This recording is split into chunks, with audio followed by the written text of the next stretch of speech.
Hello, everybody. Welcome to another episode of Re-Federalist Radio, where we take a look at current events through an original intent of the Constitution lens. I am Brady, also known in some strange corners of the internet as Warhamster, and joining me, my regular co-host, good friend, constitutional mentor, Mr. Constitution himself, Douglas V. Gibbs. So strange corners would be other people that also believe themselves to be rodents, or no? I'm kidding. All right, go ahead. You don't even want to know the backstory on that one. Yeah. Okay, but it is the war hamster. Okay.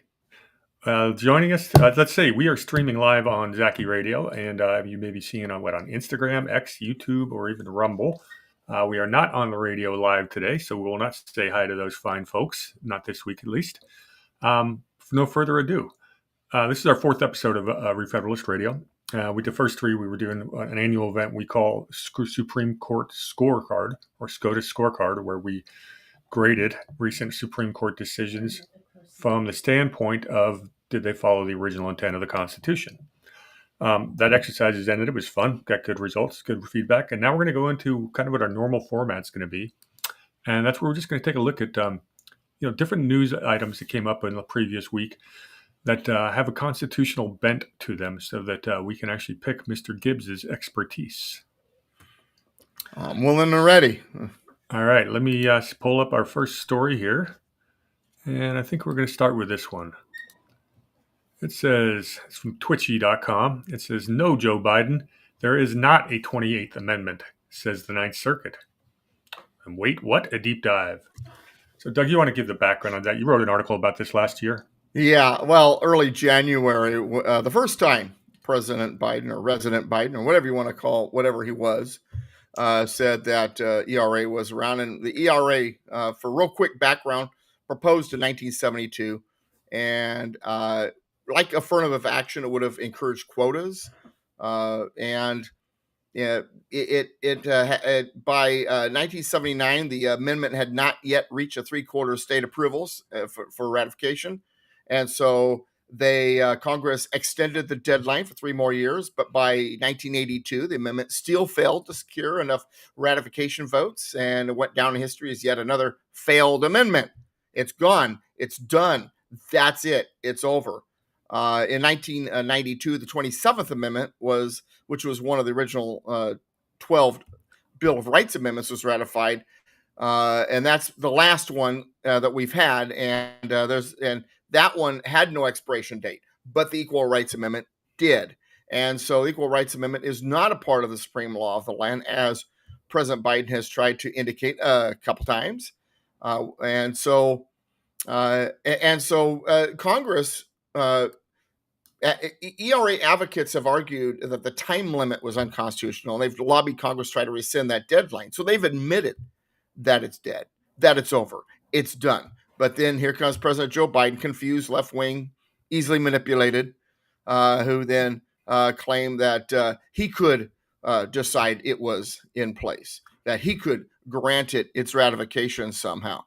But fact is, his declaration, while it may have won praise from anti-Constitution Democrats, who seem to always get excited when one of their own lashes out in a lawless manner, but nonetheless, there is no 28th Amendment, and it's nice to see that the courts, despite the fact that the courts have been really strange, or at least the inferior courts of late, with the ideological, political bent when their only concern is whether or not it's law, and justice is blind, right? Only the law matters. The other part that gets me is the Equal Rights Amendment was absolutely unnecessary. The Constitution already grants equal rights to every single American citizen, regardless of sex or color or anything. Well, it doesn't grant it, but yeah, regardless of sex, color, whatever, the federal government cannot make law interfering with anybody's rights equally. Exactly. All right, let's dive into this article a little bit, because there's some fun little tidbits here. Okay. First part, a tweet from Election Wizard. It's a decent account. Says, "Breaking, the Ninth Circuit unanimously rejects claims that Equal Rights Amendment was ratified in Valame v. Trump."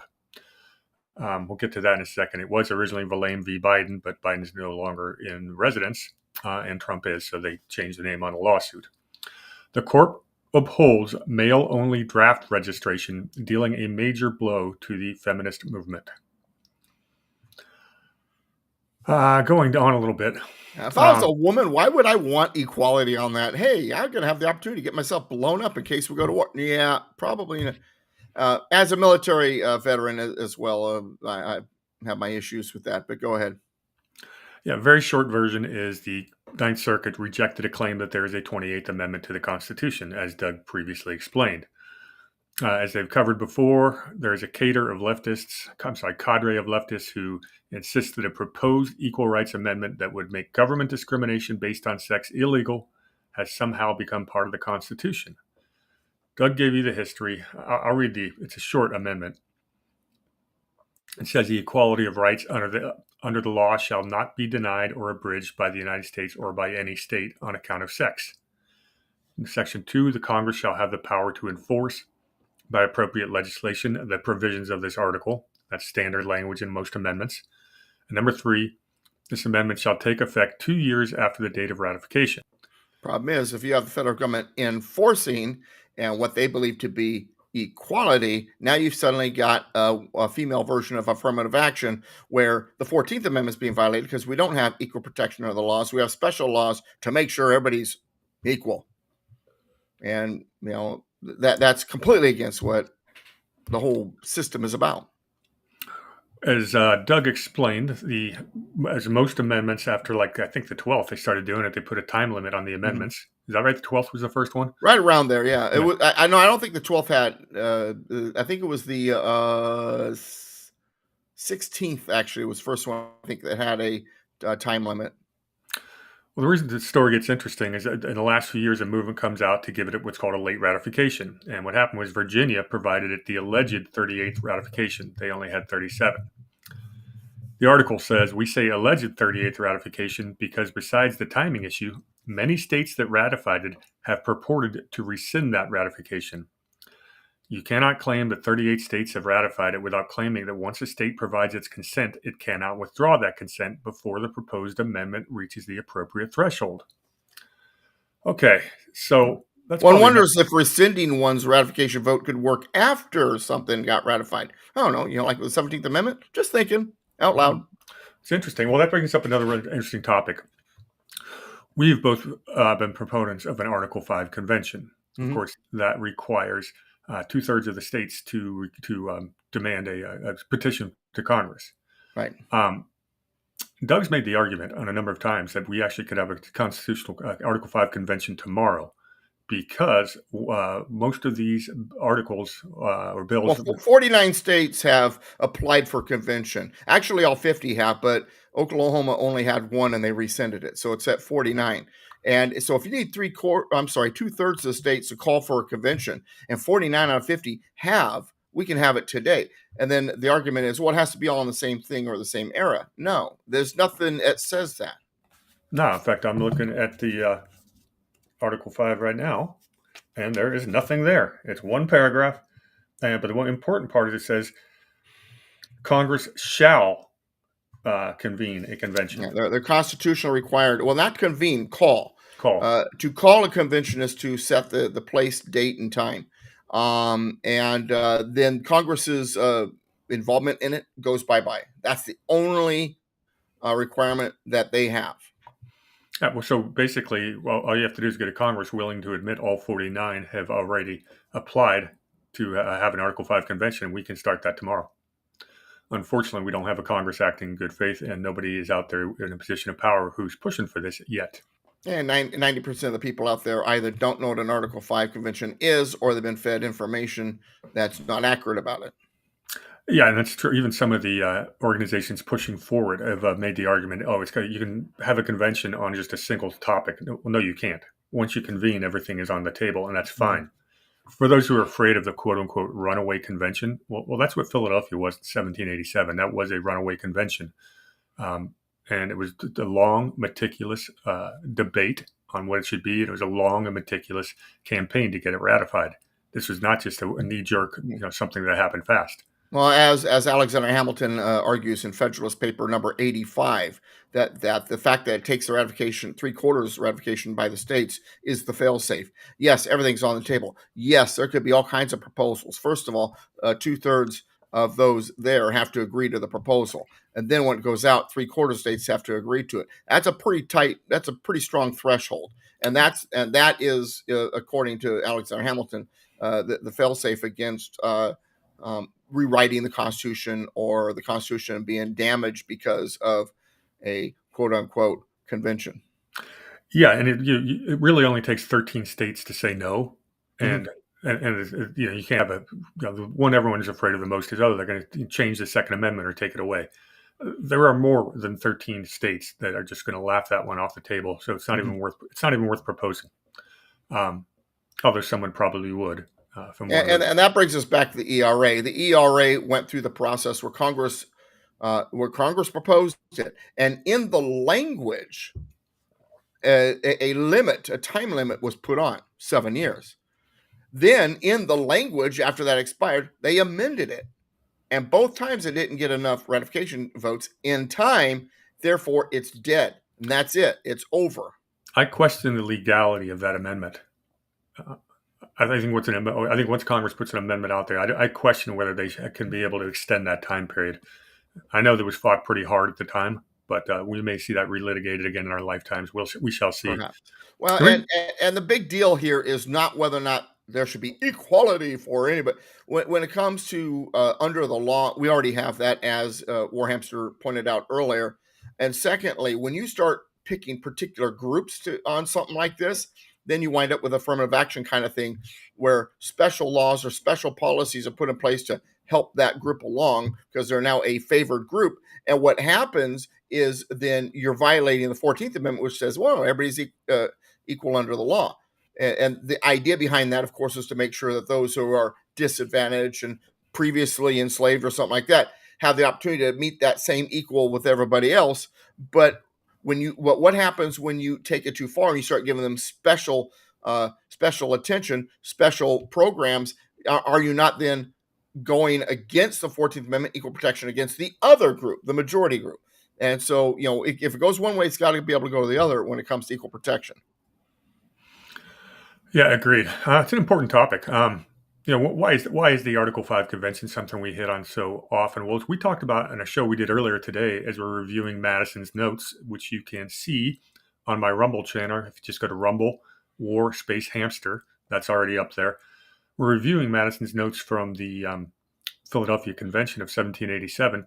And one of the things we talked about today is, and the founding fathers, I think Ben Franklin's one that brought this up, is it is the nature of government, of the federal government, to keep expanding its powers. It has a voracious appetite.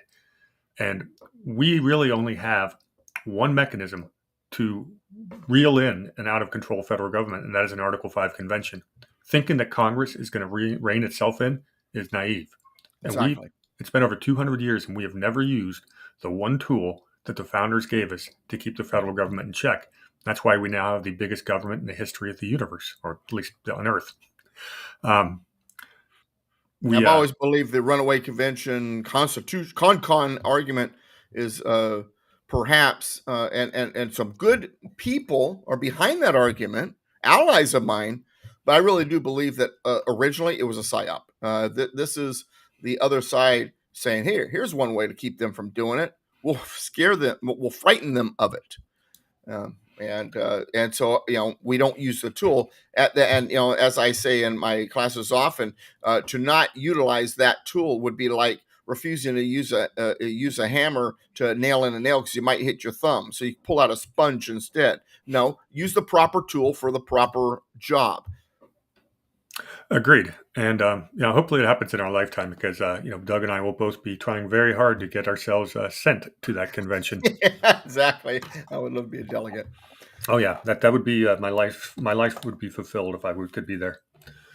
Okay, let's move on to the next story. Okay, this is an article in Red State, an excellent daily. Caught my attention.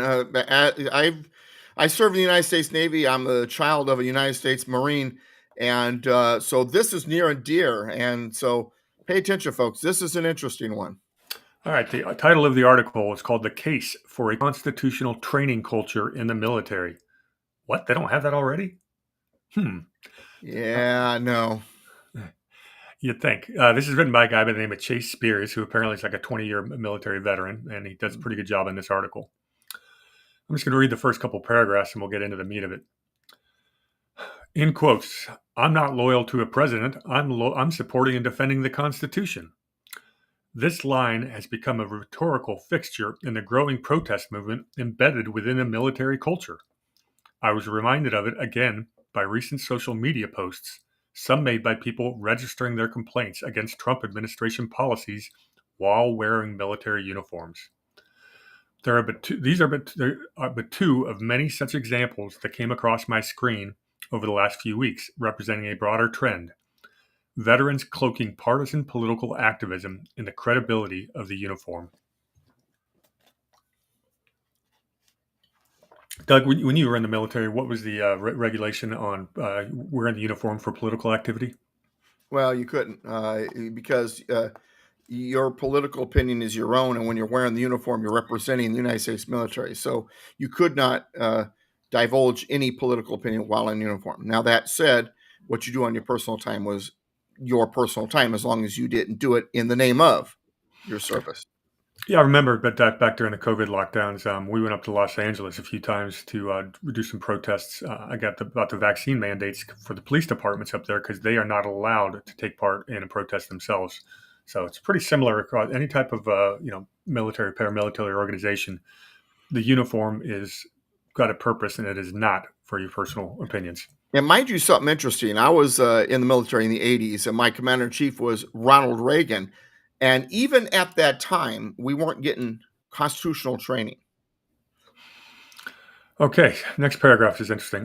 This behavior isn't spontaneous. It was modeled from above, top down. Consider General Mark Milley's public defense of introducing Marxist doctrine into the ranks under the banner of open intellectual inquiry and his braggadocio undermining of the civilian chain of command.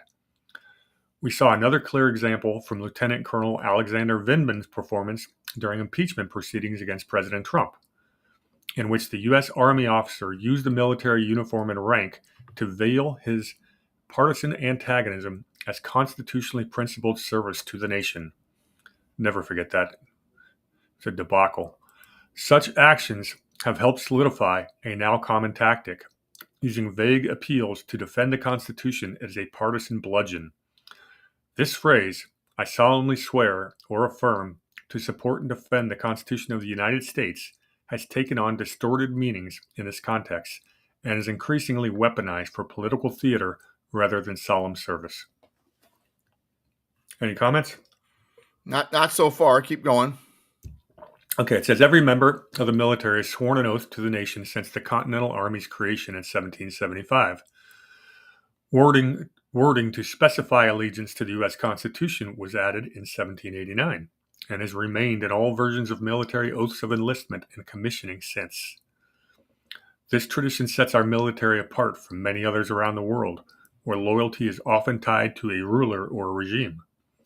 The American oath binds service members to a set of ideals and structures greater than any one administration. At least that's the way it's supposed to be. All right, I'm going to skip down a little bit.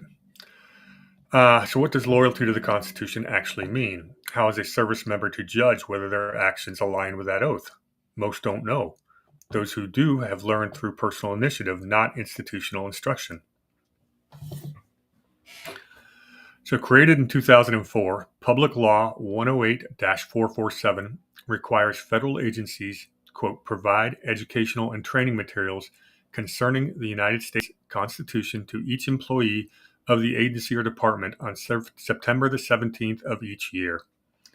Women's Republican Federated was the driving force behind that. Interestingly enough, the Congress critter they found to actually propose that, which it did become law, was Senator Byrd, interestingly enough. But nonetheless, it is on the books. In fact, if you receive the Pocket Constitution from the National Center for Constitutional Studies, it is indicated in the back, if you don't mind me saying that, reading it real quick, This is what the law says. Each educational institution that receives federal funds for a fiscal year shall hold an educational program on the United States Constitution on September 17th of such year for the students served by the educational institution. Each federal agency or department shall provide educational and training materials concerning the United States Constitution to each employee on September 17th of each year. For years, while I was in Southern California, I applied to different schools to try to give them materials for this, and they didn't even know of the law. Yeah, and it's great that we celebrate Constitution Day one day out of the year. You and I would argue this is something that should be studied 365 days a year. It should be a federal holiday. Unfortunately, most of these organizations only pay lip service to the law. And this author here says, that law was observed only once during my 20-year military career through a tasking for each soldier assigned to U.S. Army Alaska to watch an online animated Constitution Day video that lasted a few minutes. As one who is familiar with the actual document, I found that quote-unquote training moment underwhelming, and I would agree. By the way, for those of you in Southern California, this year on September 17th, Constitution Day will be celebrated at San Diego State University, and I'm going to be a part of it. Just found out about it this week. Congratulations. Yeah, very excited. All right, go ahead. Okay, 2024, we got bipartisan legislation which established a requirement for all new military officers to receive a single training in constitutionalism that encompasses the following. 1. Education on the centrality of the Constitution to the commitment officers make to serve in the armed forces. 2. Emphasis on the loyalty of officers to the Constitution. And 3. Instruction on the importance of and basis for civilian control over the military. Those are 3 pretty good points, but that is still not quite understanding the Constitution, would you say? No, and not only that, but it only touches the tip of the iceberg when it comes to responsibilities. Yeah, we're paying lip service at this point, without really understanding the intent. I mean, my classes alone took about 21 hours, 21 one-hour classes, bare bones minimum.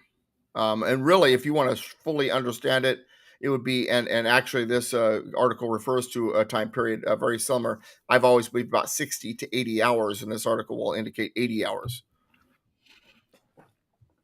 Well, they did a little improvement. A guy by the name of Dr. Thomas Schmidt produced a short video called "A Soldier and the Constitution," but our author here says it is not required viewing for military members.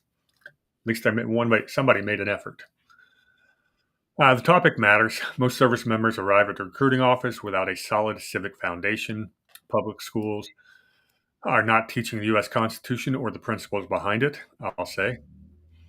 Many private schools aren't either, et cetera, et And cetera. public school, I have a nephew who in class was excited about his history class because it had a whole chapter on the Constitution. After they skipped over, he asked the teacher why. She said, well, you have to understand, we only have so much time, so we've got to skip over what's not important. That's what they're getting in the public schools. Yeah. It's just, the foundational document of our country. But, besides that, there's unimportant parts. Oh, we got to learn more about Reconstruction and the 14th Amendment, don't you know? Yeah. Sounds like you ought to teach a high school homeschool history course or something, Doug. Yeah, maybe I should. Yeah. All right. So he goes on and says, you want to know what matters to an organization, look at what it tracks. The U.S. Army outlines required annual training in Army Regulation 350-1. It's called Army Training and Leader Development. They currently include 17 subjects. It ranges from Army warrior training, driver selection training, suicide prevention, combating trafficking in persons. That's a good one. Information security, operations security, and everything else you might expect. But one thing you do not see is the word Constitution. And I'd say at least half of it is probably most of it is politically motivated. It's making the military a lab for DEI and woke and you name it.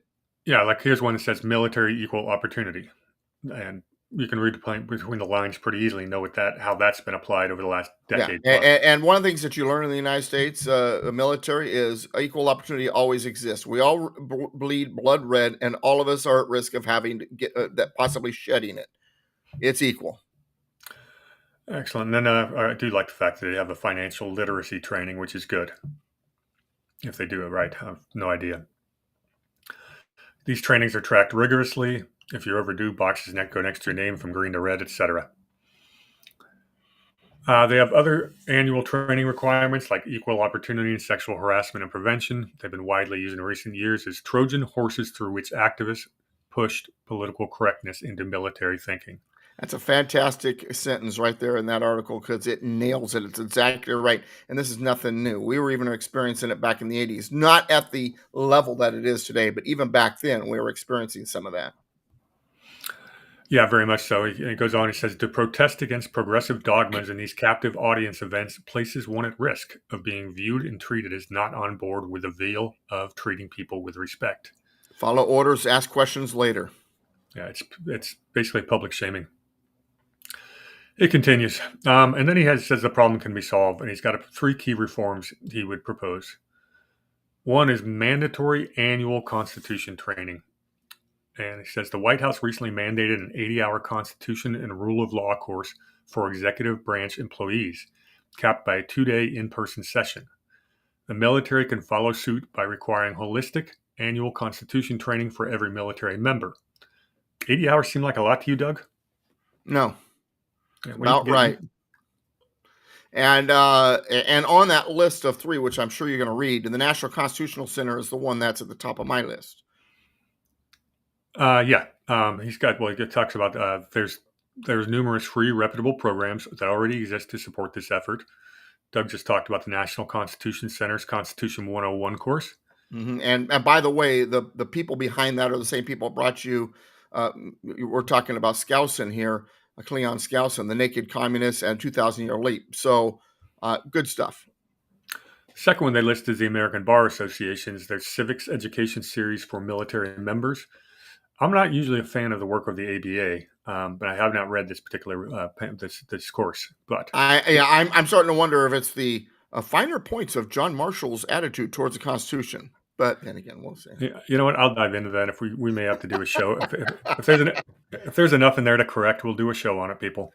Yeah, you can always tell the kind of person you're visiting in their house if you walk into their library and the book that they've got out front is about John Marshall. Doesn't happen too often, but yeah. No, it's happened to me twice. I'm like, okay, I understand this person real well. For those who don't know, John Marshall was one of the early Supreme Court justices, and he's the one who gave us the ruling on Marbury versus Madison, a ruling he should have had to recuse himself from, and that basically put the concept of judicial review into his stone. Judicial opinion, he put it in there, yeah. And he would be the Chief Justice of the Supreme Court for 35 years, ruled it with an iron thumb. He was a tyrant, and he pretty much shaped the judiciary for the better part of a century until Joseph Story would come along and do even better. When you say iron thumb, you mean like a crushing thumb where it's like, Yeah. Not a good guy. The last one here is the Hillsdale College Constitution 101, The Meaning and History of the Constitution, which is an outstanding document. I think you would probably even give them a B+ or an A- in the job they did, Doug. Okay. I interviewed, his name's escaping me now, the president of Hillsdale College on my radio show one time, and there were a couple of key things that we didn't necessarily see eye to eye on. So I'm curious. I've always been... I've always supported Hillsdale, but because of that disagreement with the president of Hillsdale College, and once again, name's escaping me. But all right, the other 2 suggestions our author has is required pocket constitutions. I mean, like this right here. Yeah. Oh, yeah. Yours looks familiar. There. All right. Go ahead.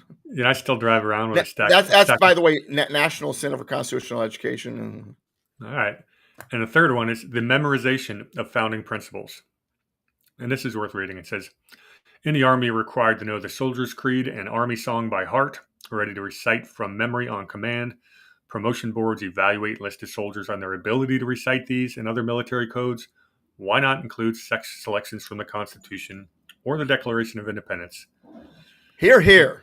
I wanted to, when I read that part, I wanted just to cheer. I loved it. Go ahead. Well, that's pretty much it for this, unless you want to do any final copies. I think it's great. Well, here's the thing. Here's the thing about the military, though, and I don't think this article goes into this as much as it ought to. When you're in the United States military, your job is to support and defend and fight for the principles in the Constitution. But those principles don't apply to you in the military. Your Constitution is a uniform code of military justice. Could you imagine if someone in boot camp said, wait a second, I got freedom of speech? Right? Okay. So we have to understand it's important to understand the Constitution, but being in the military is a whole different animal. There's a reason why the training is so vigorous. The reason why, until recently, women weren't allowed in combat situations, not because of capabilities per se, as much as the men. We have this inherent desire to shield and protect women, and the enemy would exploit that. That's one of the reasons why women were not allowed in combat situations. But see, we have the left trying to use the military as some type of lab for their ideals, and well, they have to be. The Constitution applies to them too. No, it doesn't. The UCMJ does. Very good. Let's hope they get this one right. And apparently, there's a legislative, path forward, possibly through the NDAA. We shall see, but it is important because our enlisted people really are. Do need to be defending and supporting the Constitution at all times. And we have tumultuous times ahead of us, and this is one way to make sure they get it right through education. All right, there's another article I wanted to talk about. It's on a website called douglasvgibbs.com. And he wrote my tune. Yeah, well, he wrote a good one. We're going to talk about it on the air today. It's called Epstein Files Are Political Theater. Now, Doug and I have only talked about this topic a little bit, but we're mostly in agreement. And I just want to give one bit of background to something I've been talking about that he doesn't have in the article, and then I'll have him just basically map out his arguments for why it's political theater. I personally did not think that, first of all, everyone thinks everything that Epstein is accused of doing is absolutely disgusting and he should be punished. If there's prominent people, whether it be political or business interests, that were engaging in this pedophilic acts, then I'd like to see them punished as well. And I think the American public really wants to see this happen. That being said, Pam Bondi handled this really poorly from the get-go. She didn't know what was in the files that were on her desk. And I think as they started digging through it, they found that there may be some traps laid in there. Why do you really expect the likes of James Comey to have actually investigated this stuff? They've had years and years to alter or delete anything they wanted to. 4 years under the Biden, if there was anything that was damaging the Trump, they could have done. But the main reason, I don't think there was going to be much in those files is if an investigation was never done, you're just not going to have a trail. And I go back to how Jeffrey Epstein got his start. And that was in the 1980s after failing out as a school teacher at the age of 22. Without a college degree, he gets a job with Bear Stearns, does that for 6 years, and somehow finds himself being basically an international financial matchmaker for deals that countries and organizations can't get done without somebody who knows some people, little handshake deals that are outside the eyes of the public. That's what Epstein was doing. His first big deal was he was helping facilitate the money transfers for the Saudi arms dealer Adnan Khashoggi, who was basically selling, weapons to the Iranians through the Israelis, so the money could be laundered back to the Contras in Nicaragua. That helps illuminate my understanding of why he was in certain circles. This is important. This is good. Mm-hmm. Now, that's really important to understand that the Iran-Contra scandal was pretty big, but it got kind of swept under the rug. And the person who was brought in as Attorney General to do that was none other than Attorney General Bill Barr, whose father, Donald Barr, was OSS, which is the predecessor of the CIA. Bill Barr is always, as a kid, he said he wanted to run the CIA someday. He worked for the CIA himself. He swept this all under the rug. So now you've got connections of Saudi arms dealers, Iran-Contra, which ties into some very high-level Reagan-Bush officials, including the CIA. Gets brushed under the rug. You've got Epstein running the same circles with both the Mossad, arms dealers, and American interests. This is all, basically up to 1992. Well, Epstein kept playing as, he didn't become a billionaire as the world's most successful pimp and pedophile. He became a billionaire for being a financial matchmaker, and that's what he did. And sure, we think he probably had some compromising information on a lot of well-known people, but I think you're going to find more of these are in the business world than you will see that they were in the political world, but we'll find out. That's a hunch on that one. You get back to Epstein finally gets his sweetheart deal in 2007 with Alex. Just forgot his name. The Florida U.S. attorney gave him a real big sweetheart deal. Alex Acosta was his name, and he was part of the Trump administration. A bit of a scandal at the time. I mentioned that a little bit also in my article. Go ahead. Well, finally, Epstein gets busted again in 2019, and really just 4 months before that happened, a new attorney general for Donald Trump's administration was brought in by a guy named Bill Barr, who had covered up stuff 20 years earlier. And so when you talk about did Epstein kill himself, well, who was in charge of that? It was Bill Barr.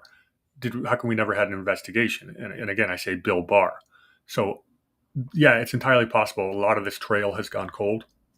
That being said, I applaud the efforts of the Department of Justice of trying to get the Southern District of New York to release those grand jury testimony from the Ghislaine Maxwell trials. We'll see what comes up. But the one thing we don't want to see is just dump everything out there for the public, because you don't know, somebody totally innocent could have had their name put in there, and now their reputation is tarnished forever. Mm-hmm. You just don't dump names totally openly if it hasn't been a real good and real properly done investigation. And it sounds like when they started going through these files, they found a lot of garbage. And that's kind of the point of the grand jury records, is to look for clues to help illuminate, because right now we don't know which way is up here. And I don't think they do either, looking at these files. Well, why don't you talk a little bit about your article? I can scroll through it as we go, or do you want to do go ahead. Yeah, you can do that. Basically, my whole idea about wanting to write this came from two sources. One, discussion with Warhamster about it, because he was asking me about it, and discussion with someone who's on my KMET radio show with me, a guy named Dennis Jackson, who asked me about it even before Warhamster did. And knowing that what I wound up writing was true, I said it's a non-story, because you're not going to see the files. You're not going to see anything anytime soon because of what's going on. And so it's really a non-story. I'm going to wait until, we have some real evidence, was kind of my attitude. And I left it at that. And then, like I said, I had the conversation with Warhamster. I've had other people asking me about it. And so finally I thought, you know what? I need to sit down and really put my thoughts down. And because here's one of the things I recognize. And I tell people this all the time. The opposition lies. If they're telling you something, chances are it's not true. And what happens is then other outlets that we think we trust starts running with this stuff. Some of our allies start believing this stuff. Well, but such and such said, they lie. The leftist media lies. They want to sell you a narrative. And one thing that we know for sure right now is the left. And I'm talking the Democrat Party. I'm talking the Rhino Republicans and establishment Republicans. I'm talking the media. I'm talking academia. I'm talking the entertainment industry. The whole kit and caboodle hate Trump. It's very important that you include the military intelligence complex as well, because that's where a lot of this real insurrection against Donald Trump comes from. It's where a lot of the leaks come from. That includes the Department of Justice. And, let me throw this in there right now. A lot of people thought that they released the memo from the Department of Justice, basically to cover their rear ends or what have you. And then the day after that was done on a weekend, Axios releases an unsigned, undated memo over the weekend. And Monday, they announced the Comey-Brennan investigations that's coming out of the DNI, Tulsi Gabbard's releases, and John Ratcliffe, CIA. Well, what actually, they're saying they're trying to use one to cover up for the other. Well, what actually I think happened is Ratcliffe on Friday, the Friday previous, announced that he's going to be bringing declassifying some damning documents about the Russiagate origins. Mm-hmm. Over the weekend, somebody leaks to Axios, hardly a right-wing publicity, an unsigned, undated memo that may have been written, and it's been acknowledged that it's accurate, but they didn't mean to release it, and they certainly would have done it just to Axios. Axios is one of the places you go to leak something that the administration doesn't want. The following Monday, the Comey-Brennan information came out, so I suggest that leak happened to steal the thunder away from the Comey-Brennan investigation. And that is a big deal that has a chance to get us real results because it's so well documented what happened with Russiagate. Now we're getting more documentation that shows that Brennan and Obama and Comey and the rest of their little group met and deliberately ignored the intelligence assessment that Russia was not trying to rig the election, nor could they. Did they have the capability? They disregarded their own intelligence to write a brand new one. It's called an ICA, an intelligence something, whatever amendment. Brennan writes a fake one so bad that the New York Times and Washington Post actually leaked out the results of the ICA before it was even written. And that is the real crime. And that's what I'm laser focused on. But that, I think they were actually trying to use this leaked memo about Epstein to steal the narrative, take over the news cycle ahead. So they wanted to be ahead of the Brennan Comey announcement the following Monday. And at the center of the left's battlefield is an idea that used in revolutions, used in tyranny, divide and conquer. They want you to believe that they are divided. They want to divide them. They want you to be divided from Trump, his people, and him to be divided. They want to convince you that these wedges exist. They tried to do it between Trump and Tulsi Gabbard. They tried to do it between Trump and Elon Musk. Of course, Elon Musk then grabbed his balls and decided to go play elsewhere. Maybe that was a bad double entendre there, but nonetheless, and that's what they want. And that's all this is. It's an attempt to they want you to believe that Pam Bondi and Trump is at odds, and Kash Patel and Dan Bongino is storming out mad, and it's all a fabrication. This is what they do. This is how they try to divide and conquer. And and while there are going to be some, and I've got allies in my own circles, and there's a particular thread that both Warhamster and I are members of that have like 15 people on it, where there's been some grumblings about, Trump might, are they hiding something? Blah, blah, blah. That's what they want, and that does exist a little bit, but overall, the MAGA base isn't buying it. Yeah, CNN was out with a clip a couple days ago where the guy's up there, live, pointing out, looking at Trump's approval ratings, and he says, "Look, he's up 2 points in the Republicans since his memo about Epstein came out there," and they were stunned. They were surprised on the air. But if CNN's polls are showing that, you can believe that. Yeah, there was a 1 week glitch, or where he drove down about 5 points among likely Republicans. That has since bounced back, and a lot of that has to do with so many other victories as part of his agenda. He's just, I made a list of like 17 things of his campaign promises, and like 14 of them have already checked him off, and some of the others are just incomplete. They haven't happened yet. And well, the CNN poll, you're right, went up 2 points from between the time of right before Epstein and right now, the Epstein Bondi deal. And the QPAC poll has gone up 3% from 87%. And this is among Republicans, 87% to 90%. So yeah, like I said, the MAGA base isn't buying it. They're not calling for Bondi's head. They're not, and like I said, and you're right, CNN were probably shocked, and they were probably ready to start publishing all kinds of stuff about, and then they saw this, went, "Oop, guess we can't do that." They're desperate, though. You got to understand, they're desperate because Trump has got this wild animal cornered.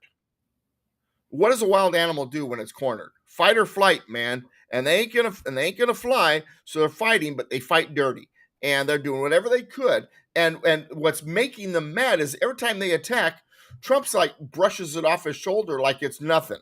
So that's all you got, and they can't stand it because everything they've tried to stop him with hasn't stopped him, and he's getting more popular. He's doing, and so they're trying to manufacture betrayal. They're trying to invent drama. They're projecting their own disillusionment onto a movement that's never been more focused and never had more people. People who weren't sure about Trump in the first term are MAGA people now. And the MAGA base isn't crumbling. It's consolidating. The media machine, the left-wing Democrat Party media political machine, that's what's crumbling. And so now we've got, and here's the thing about Pam Bondi, and I'm going to defend her a little bit. She probably, she said what she said the way she said it because she was convinced in her mind, I've got everything. It's on my desk. I've got the list. I've got that. That's why she said it the way she said it. But she hadn't looked at the files yet. She was assuming. And then when they started digging into this stuff, it's like, where is what we're looking for, and what is all this junk?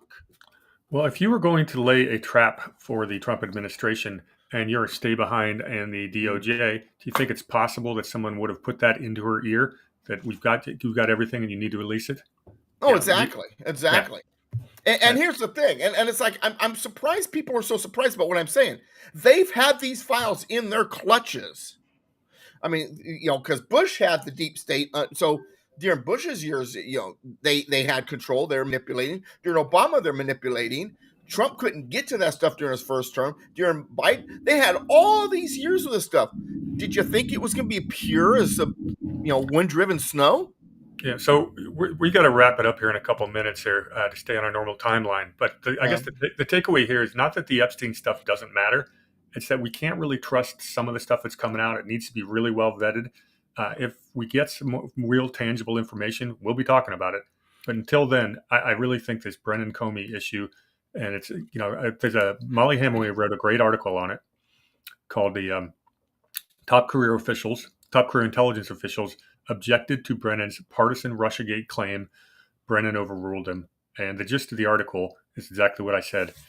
The CIA professionals had made a key judgment in January 2017. The dispute was over, quote unquote, key judgment over whether Russia interfered with the election. John Brennan ignored career intelligence officials and made up his own narrative for political purposes. That is, and trying to overthrow a president of the United States. Obama was in on it. And he did it at Obama's bidding. Yeah. This is now all being documented. It's being declassified by Tulsi Gabbard and CIA Director John, just said his name a second ago, John, you know who I'm talking about. No, the current one. Prakash Patel? No, the Not CIA FBI, Director. CIA. Oh, yeah, what's his name? Okay, go ahead. I've already said it earlier on the show, and I'm just drawing a blank here. The bottom line is this. I got me all confused. This information, we've had a ton of Russiagate information documented since 2016, and this is just adding it to the. This has a chance to have real teeth, and we're going to be staying all over this show, probably almost on a weekly basis on this topic because it's a big deal. We're not ignoring Epstein, but I'm talking about. I'd rather take the target that's right in front of me, Right. And yeah. Doug, you want to give some closing thoughts before we sign off? Never forget, we are up against an enemy that is sly, deceptive, and fabricates everything. Don't believe a thing they say until you completely vet it. That was what Ronald Reagan learned the hard way. Trust but verify. And I think Trump also learned after his first term. I think we have a lot of things getting ready to come out of the wash right now. And we'll keep you posted right here. All right, everybody. Thank you for watching Re-Federalist Radio. We will see you again in 1 week's time. And you'll see Doug live on the same channel about the same time tomorrow. And until the next time, everybody, cheers.